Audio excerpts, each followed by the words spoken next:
बिस्मिल्लाहिर्रहमानिर्रहीम अस्सलातु वस्सलामु अलैका या रसूल अल्लाह व अला आलिका व अस्हाबिका या हबीब अल्लाह। अस्सलाम वालेकुम, मैं हूँ डॉक्टर फरही अमीन और आपको GNN की स्पेशल रमज़ान ट्रांसमिशन रमज़ान करीम में खुशामदीद कहती हूँ।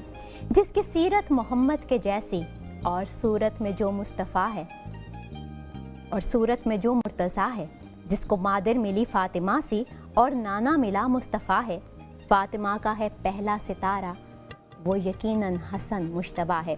आज नौजवानों जो जन्नत के नौजवान हैं उनके सरदार हज़रत इमाम हसन रज़ी अल्लाह अन्हा की यौम विलादत है। आप सबको यौम विलादत इमाम हसन रज़ी अल्लाह अन्हा बहुत मुबारक हो। हमारी आज की जो महफ़िल है, आज की जो ट्रांसमिशन है, वो उन्हीं की याद से महकेगी। रसूल साहब, जैसे कि आप जानते हैं यौम विलादत इमाम हसन रज़ी अल्लाह अन्हा है और हसन रज़ी अल्लाह अन्हा ये नाम पहले इस दुनिया में इनके सिवा और किसी का नहीं रखा गया, इसकी क्या बात है? बिस्मिल्लाहिर्रहमानिर्रहीम। नाम तो उसका रखा जाता है कि जो ज़मीन पर जिसका ज़ुहूर हो, जिसकी विलादत हो जी। और सैयदना इमाम हसन रज़ी अल्लाह ताला अन्हो का नाम मेरे आका सल्लल्लाहु अलैहि वसल्लम ने रखा। और इमाम हसन की वो विलादत है कि आपकी विलादत से पहले ही आसमान और ज़मीन पर आपकी आमद का तज़करा शुरू हो चुका था।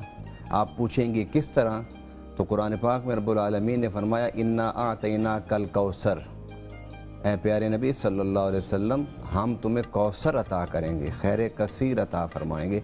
हालांकि तेरे दुश्मन तो ये कहते हैं ना कि इन्ना शान या का हुवल अब्तर, कि तेरे दुश्मन तो तुझे अब्तर कहते हैं कि ये मकतू नस्ल है, नऊज़ बिल्लाह। मगर याद रखें कि तेरे दुश्मन मकतू नस्ल होंगे। नबी पाक सल्लल्लाहु अलैहि वसल्लम को रब्बुल आलमीन ने बशारत दी कि हम तुम्हें खैर कसीर देंगे। तो जब सैयदना इमाम हसन रज़ी अल्लाह ताला अन्हो की पैदाइश हुई तो आप के तरफ नबी पाक सल्लल्लाहु अलैहि वसल्लम ने इशारा करके फरमाया कि सूरह कौसर की अमली तस्वीर हसन की सूरत में ज़ाहिर हुई। सुभान अल्लाह। अब इसके साथ साथ एक हदीस पाक कि किस तरह आपकी आमद से पहले आपका तज़करा शुरू था। हज़रत उम्मे फ़ज़ल रज़ी अल्लाह ताला अन्हा आप फरमाती हैं कि मैंने ख्वाब देखा, आपकी चच्ची थी नबी पाक सल्लल्लाहु अलैहि वसल्लम की ये चच्ची थी। ख्वाब देखा उन्होंने, या रसूल अल्लाह मैंने देखा कि मेरे घर में आपकी जसद मुबारक का कोई टुकड़ा आया हुआ है। तो नबी पाक सल्लल्लाहु अलैहि वसल्लम से अर्ज़ करी कि मैं बड़ी घबराई हुई हूँ। मेरा आका सल्लल्लाहु अलैहि वसल्लम ने फरमाया घबरा नहीं, अल्लाह फ़ातिमा को बेटा देगा, वो तेरी गोद में खेलेगा। जब हजूर सल्लम फरमाते हैं, साहबा फरमाते हैं, जब हज़रत फ़ातिमा के घर सैयदना इमाम हसन रज़ी अल्लाह ताला अन्हो की पैदाइश हुई तो रसूलुल्लाह सल्लल्लाहु अलैहि वसल्लम तशरीफ़ ले गए और आपने फरमाया अरूनी इब्नी मा सम्मैतु मुहो, मुझे मेरा बेटा दिखाओ कि उसका नाम तुमने क्या रखा है। तो सैयदना हज़ूर पाक सल्लल्लाहु अलैहि वसल्लम ने उन्हें अपना बेटा कहा। अपना बेटा कहा। और यहाँ पर एक बात आप पूछ रहे हैं मौला अली से और सैयदा कायनात से कि इसका नाम क्या रखा है। इसी हदीस से फ़ुक़हा किराम ने मसला अख़ज़ किया है कि माँ बाप की ज़िम्मेदारी है और उनका हक़ है कि अब अपने बच्चों के नाम खुद रखें। बड़ों से, ससुर से, सास से, बाप से, माँ से मशवरा कर सकते हैं। हमारे यहाँ ये सारे हुकूक जो हैं वो बड़ों को दे दिए जाते हैं, लेकिन बड़ों की इस मामले में सिर्फ हैसियत एक मुशावरत की है। तो मौला अली करम अल्लाह ताला वजल करीम ने अर्ज़ किया रसूल अल्लाह सम्मैतुहु हर्ब, कि मैंने उसका नाम हर्ब रखा है। हर्ब का माना जंगजू। तो मौला अली क्योंकि हैदर करार थे, शुजात का पैकर थे, तो आपने उस हिसाब से नाम रखा। तो मेरे आका सल्लल्लाहु अलैहि वसल्लम ने फरमाया बल सम्मैतुहु हसन, मैंने उसका नाम हसन रखा है। अर्ज़ किया रसूल अल्लाह हसन का क्या माना होता है? एक तो माना समझ आता है ना, हसन खूबसूरत। मेरे आका सल्लल्लाहु अलैहि वसल्लम ने आसमान से ज़मीन तक नज़र दौड़ाई और फरमाया याद रखो मेरे इस हसन जैसा हुस्न ज़मीन और आसमान तक किसी चेहरे में नहीं है। अब यहाँ पर उलमा फरमाते हैं कि इमाम हसन के चेहरे को बेमिस्र बेमिसाल खुद आका फरमा रहे हैं। उसकी वजह क्या थी? उसकी वजह ये थी कि देखने वाले कहते थे कि हसन को छुपा लो, हजूर को देख लो, हजूर को छुपा लो, हसन को देख लो, पहचानना मुश्किल हो जाता है। मौलाना साहब, एक खूबसूरत फूल हजूर सल्लल्लाहु अलैहि वसल्लम के आंगन में महका और बीबी फातिमा ने जिस अंदाज से उनकी तरबियत फरमाई, उस हवाले से आप क्या कहेंगे? सैयदना इमाम हसन और सैयदना इमाम हुसैन रज़ी अल्लाह ताला अन्हुमा व अलैहिस्सलाम, इन दोनों की तालीम और तरबियत तीन शख्सियात ने की। मौला कायनात, खातून जन्नत اور میرے آقا صلی اللہ علیہ وسلم نے. بلکہ اگر آپ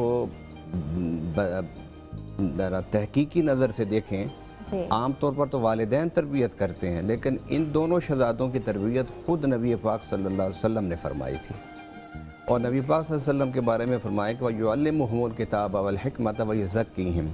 اے پیارے نبی صلی اللہ علیہ وسلم، ہم نے آپ کو اس منصب پر بٹھایا ہے کہ آپ لوگوں کو تعلیم بھی دیں اور لوگوں کی تربیت بھی کریں. تو جو کل کائنات کا معلم ہو اور کل کائنات کا مزکی ہو، کل کائنات کی تربیت کرنے والا ہو، ذرا سوچے تو صحیح اس نے اپنے نواسوں کی کتنی خوبصورت تربیت کی ہوگی. ابھی نقشبندی صاحب نے ایک حدیث تربیت کے حوالے سے بیان کی کہ وہ کھجور کھا رہے تھے تو نبی پاک صلی اللہ علیہ وسلم نے آپ کے حلقوم میں انگلی ڈال کے آپ کو قے کرا دی اور بتایا کہ سادات جو ہیں اور آل رسول جو ہیں وہ صدقہ اور خیرات نہیں کھاتے. یہ تربیت کا حصہ تھا نا. معصوم بچے تھے، اگر کھا بھی لی تھی تو کیا حرج تھا، کیونکہ معصوم جو نابالغ بچہ ہوتا ہے وہ مکلف نہیں ہوتا کہ اس کے اوپر کسی غلطی کا کوئی فیصلہ کیا جائے یا اس کے کسی عمل کو غلط کہا جائے. لیکن رسول اللہ صلی اللہ علیہ وسلم ان کی تربیت ان خطوط پر کر رہے تھے کہ کل ان کی شکلوں کو، ان کی صورت کو دیکھ کے اگر یہ کہیں کہ یہ مصطفیٰ کی شکل اور ہم مشتبہ ہیں، تو وہاں ان کے چلنا پھرنا، اٹھنا بیٹھنا، کھانا پینا، ان کے کردار، ان کے دن اور ان کے راتوں کو جب وہ دیکھیں تو وہ کہہ اٹھیں کہ بالکل یہ رسول اللہ صلی اللہ علیہ وسلم کی اسوہ حسنہ میں ڈھلے ہوئے ہیں. اسی تربیت کے حوالے سے ایک واقعہ بڑا مشہور ہے اور بڑا ایمان افروز واقعہ ہے کہ دونوں شہزادوں نے تختی لکھی. تختی لکھ کے اپنی اماں کے پاس گئے کہ اماں فیصلہ کرو کس کی تختی خوبصورت ہے، کون زیادہ خوش خط لکھ رہا ہے، اچھا لکھا ہے. اب یہ دیکھیں کہ ماں باپ کے لیے بھی اس میں بڑے امور ہیں. ہم بچوں کی تربیت کرنا چاہتے ہیں نا، تو ہمیں یہ چیزیں سامنے رکھنی چاہیے کہ بچوں کو جھڑکنا نہیں چاہیے، بچوں کو ڈانٹنا نہیں چاہیے، ان کا دل نہیں توڑنا چاہیے، ان کو بیجا زود و کوب نہیں کرنا چاہیے. اب سیدہ نے کہا کہ میں کس کے بارے میں فیصلہ کروں؟ انہوں نے کہا کہ جاؤ اپنے ابا سے فیصلہ کراؤ. اب وہ دونوں شہزادے بھاگتے ہوئے گئے اور مولا علی کے پاس کہنے لگے کہ ابا فیصلہ کر دو. انہوں نے کہا اماں سے کراؤ. کہ اماں نے تو بھیجا ہے آپ کے پاس. تو انہوں نے کہا میں کس کے حق میں فیصلہ کروں؟ تو انہوں نے کہا کہ کیوں مجھ سے کیوں فیصلہ کراتے ہو؟ تمہارے نانا جلوہ گر ہیں، ان سے پاس جاؤ، ان سے فیصلہ کراؤ. ان کے لیے تو دونوں بیٹے برابر تھے ان کے لیے. اب دیکھیں کس طرح احتیاط کے ساتھ تربیت. اب بچوں کے جو احساسات ہوتے ہیں وہ بڑے نازک ہوتے ہیں. بچہ 6-7 سال میں جو اس نے بننا ہوتا ہے بن جاتا ہے ذہنی طور پر. اچھا اس کے بعد وہ نبی صلی اللہ علیہ وسلم کے پاس گئے اور کہنے لگے نانا جی ہمارا فیصلہ کریں کہ کس نے اچھی تختی لکھی ہے. میرا آقا صلی اللہ علیہ وسلم نے فرمایا جاؤ اماں کے پاس جاؤ. اماں نے ابا کے پاس بھیجا، ابا نے آپ کے پاس بھیج دیا ہے. تو میرا آقا صلی اللہ علیہ وسلم کے پاس دانے تھے تسبیح کے، 6 دانے تھے، 7 دانے تھے. آپ نے فرمایا کہ جو اس میں سے زیادہ اٹھا لے گا اس کی تختی اچھی. تو آپ نے 7 دانے ایسے فضا میں اچھالے. تو امام حسن نے 3 اٹھا لیے اور 3 دانے سے امام حسین نے اٹھا لیے. اب 7ویں دانے کی تلاش میں دونوں جستجو کر رہے تھے تو کسی کو مل نہیں رہا تھا. تو حضور صلی اللہ علیہ وسلم نے ایسے اوپر دیکھا تو مسکرا دیے. تو شہزادے کہنے لگے نانا جی ہم پریشان ہیں، دانا مل نہیں رہا اور آپ مسکرا رہے ہیں. فرمایا مجھ سے پوچھو تو صحیح کہ میں کیوں مسکرا رہا ہوں. فرمایا تم جب 7واں دانہ تلاش کر رہے تھے تو میں بھی سوچ رہا تھا کہ 7واں دانہ کیا کدھر ہے. تو میں نے آسمان کی طرف دیکھا تو سامنے جبرائیل بیٹھے تھے. وہ اس دانے کو 2 حصوں میں تقسیم کر کے انہوں نے زمین پر پھینکا. ایک دانہ حضرت امام حسن نے اٹھایا اور ایک دانہ امام حسین نے. نتیجہ کیا نکلا کہ دونوں کی تختی برابر اچھی لکھی ہوئی ہے. سبحان اللہ. یہ تربیت تھی. حضرت امام حسن کے بارے میں ہے کہ آپ مسجد نبی سے نماز پکڑ نکلے تو سامنے سیدنا ابو بکر کھڑے تھے. انہوں نے اٹھا کے کندھے پر بٹھا لیا. ابھی کندھے پر بٹھا کے جا ہی رہے تھے، سامنے سے مولا علی آ گئے.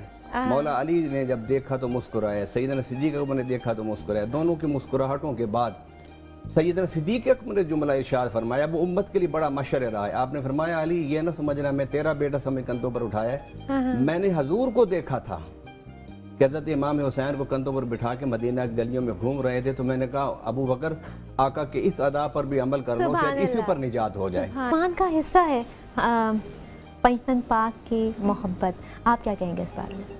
پنجتن پاک کی محبت ایمان کا حصہ ہے، اس لیے کہ نبی پاک صلی اللہ علیہ وسلم نے فرمایا کہ جو ان سے محبت کرتا ہے وہی مجھ سے محبت کرتا ہے. جو مجھ سے محبت کرتا ہے وہ اللہ سے محبت کرتا ہے، اور جو اللہ سے محبت کرتا ہے اس کا ٹھکانہ جنت ہے. اور جو ان سے بغض رکھتا ہے وہ سمجھے کہ وہ محمد صلی اللہ علیہ وسلم سے بغض رکھتا ہے. جو مجھ سے بغض رکھتا ہے وہ اللہ سے بغض رکھتا ہے، اور جو اللہ سے بغض رکھتا ہے اس کا ٹھکانہ جہنم ہے. گویا اہل بیت کی محبت हजूर की मोहब्बत से जुदा नहीं है। जब आप नमाज में दुरूद शरीफ पढ़ती हैं तो आप पढ़ती हैं अल्लाहुम्मा सल्ली अला मुहम्मद व अला आले मुहम्मद। जब तक आप नमाज में दरूद न पढ़ें मोहम्मद और आले मोहम्मद पर, हमारी नमाज नहीं होती, हमारा ईमान मुकम्मल नहीं होता, हमारी कोई इबादत इनके बगैर मुकम्मल नहीं होती। हज़रत शाह वलीउल्लाह बहुत बड़े एक नक्काद आलिम गुजरे हैं, वो फरमाते हैं कि एक शख्स अगर सारी ज़िंदगी बैतुल्लाह में नमाज़ें पढ़े, रोज़े रखे, अफ्तारियाँ करे, सहरियाँ करे, मगर जब वो मरे और उसका दिल मोहब्बत अहले बैत से खाली हो, फ़कत माता काफिरा, वो समझो कि काफिर मरा है। मौलाना साहब, शहादत के हवाले से आप क्या फरमाएंगे? वो असबाब क्या थे, सिचुएशन क्या थी उस वक्त? तारीख़ में जो वाक़या है वो ये है कि सैयदना इमाम हसन अलैहिस्सलाम को आपकी हयात मुबारक में मुतअद्दिद बार जहर दे के आपको शहीद करने की कोशिश की गई। अच्छा, यानी इससे पहले भी कई मरतबा? पहले भी 2 या 3 मरतबा पहले भी कोशिश की गई, मगर अल्लाह ताला ने आपकी हिफाजत फरमाई क्योंकि अभी आपका वक्त नहीं आया था। अब जब आखिरी दफ़ा जब आपको जहर दी गई तो वो जहर बड़ी ही वो था, ताकतवर था। आप सैयदना इमाम हुसैन रज़ी अल्लाह ताला अन्हु और आप बैठे हुए थे, तो सैयदना इमाम हुसैन हज़रत इमाम हसन की जब अंतड़ियों को कट के मुंह के ज़रिए से बाहर आता हुआ देखते थे तो आप की आंखों में से आंसू आ जाते थे। गो हज़रत इमाम हसन उस वक़्त तकलीफ़ में थे, मगर फिर भी अपने छोटे भाई इमाम हुसैन से कहते थे कि मेरे भाई ना रो, बस अब 2 कदम रह गए हैं, मेरे नाना मुझे लेने के लिए आए हुए हैं, मेरी नानी मुझे लेने के लिए आई हुई है, मेरे अम्मा मुझे लेने के लिए आए हैं, मेरे अब्बा मुझे लेने के लिए आए। जब सैयदना इमाम हुसैन ने ये सुना तो आपने अपने आंसू पूछे और आंसू पूछ के कहते हैं कि अगर चंद ही कदम पर अब आपकी मुलाकात है तो इन सब को जाके मेरा सलाम कहना। तो सैयदना इमाम हसन अलैहिस्सलाम ने वाकई उम्मत के लिए एक वहदत का रास्ता दिया। क्या मतलब, आज हुकूमत को जो चिपड़ जाता है उसको छोड़ने को दिल नहीं करता, वो कहता है मेरा सब कुछ जाए लेकिन हुकूमत ना जाए। सैयदना इमाम हुसैन अलैहिस्सलाम ने उम्मत की जोड़ने के लिए, क्योंकि हुजूर सल्लल्लाहु अलैहि वसल्लम जब मेरे हज़रत इमाम हसन की पैदाइश हुई थी तो उस मौके पर मेरे आका सल्लल्लाहु अलैहि वसल्लम ने एक हदीस इरशाद फरमाई थी, फरमाया था कि इन्ना इब्नी हाजा सैयदुन, कि ये जो मेरा बेटा है ना ये सैयद है। सबसे पहले सैयद का लफ्ज़ मेरे आका सल्लल्लाहु अलैहि वसल्लम ने इमाम हसन के लिए इस्तेमाल फरमाया। और उसके बाद ये एक तवील हदीस है, इस हदीस में मेरे आका सल्लल्लाहु अलैहि वसल्लम ने फरमाया कि इसकी बड़ी अज़मत, बड़ी शान है, लेकिन मैं एक तुम्हें बात करना चाहता हूँ इसके बारे में। वो क्या कि यही मेरा बेटा मुसलमानों में 2 बड़े गिरोहों के दरमियान जोड़ का ज़रिया बनेगा। और आपने उम्मत को कैसे जोड़ा कि आपने इक़्तिदार को छोड़ा, हुकूमत को छोड़ा, सतवत को छोड़ा, और उम्मत को जो गुज़श्ता कई अशरों से आपस में इख्तिलाफ थे उन इख्तिलाफ को ख़त्म करते हुए सैयदना इमाम हसन अलैहिस्सलाम ने उम्मत को जोड़ा। आज मैं ये कहना चाहता हूँ जो मकतब अहले बैत, जो अहले बैत से मोहब्बत करने वाले हैं, अकीदत करने वाले हैं, उन पर ये लाजिम है कि सहाबा और अहले बैत के नाम पर झगड़े ना खड़े करें, क्योंकि अहले बैत की तो तालीम ही ये है कि उन्होंने उम्मत के इज्तिमाई मफाद को देखा, इख्तिलाफात को ख़त्म करने के लिए जो कुर्बानी उनसे हो सकती थी उन्होंने वो कुर्बानी दी।